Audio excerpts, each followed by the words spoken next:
حسین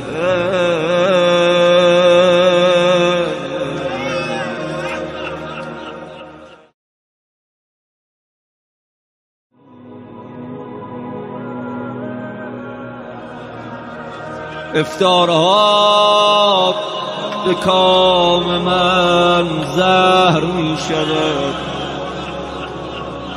آخه آقای ما گرسنه و تشنه شهید.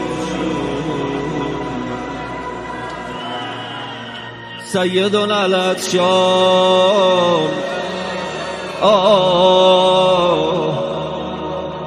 سیدنا الغریب